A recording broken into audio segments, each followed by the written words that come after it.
Manipur lengang na sinduna November kunma thoidagi kunthra fawa pangthokadoriba Sangai Festival 2025 asi tampakta leiriba IDPs singna boycott tawnaba ama toina warep lokhibaga loinana November kundagi relief camp singda wakan mifam chathagadori Sangai Festival boycott tawbagi wareba se Imphal gi Langol da leiba mangang luwang khuman sanglenda IDP yauna tawan ba lup taruki apunba mifam na lokhibani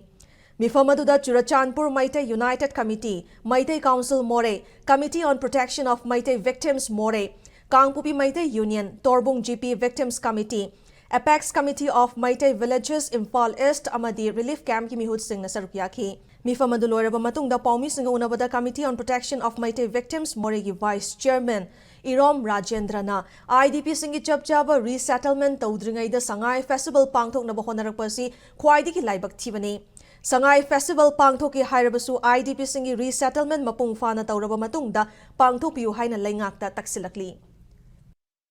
Sangai Festival pangthok tuna peace lay daina udana bo na basi masigi mayokta khoi IDP khuding mangna lepkani lepliba thawong sida Manipur gi tampakta leiriba CSO kaya maira paibi kaya na so support tawiraga haidiba Sangai Festival asi jawbi ganu haibagi appeal si ekhoi ngasi phamjadiba mifam masina hanna appeal tawjadi ngasi leiriba phibam masida ekhoi IDP singi thamoi asuki matik soi ekhoi si mafam amada confine tawraga government na piba khara saraga penthok tuna leiriba sida ekhoi ki life ki future si karimata uraktare isa isu sembagi wakhal leiraktare aduna maram oirega government na atenba matamda solution ma pubiraktana ekhoi tang taba mafam amada ekhoi na poksaba mafam aduda hanjelanbiu natraga de Sangai Festival ase ekhoi pangthokpada soidana ekhoi boycott tawjagani.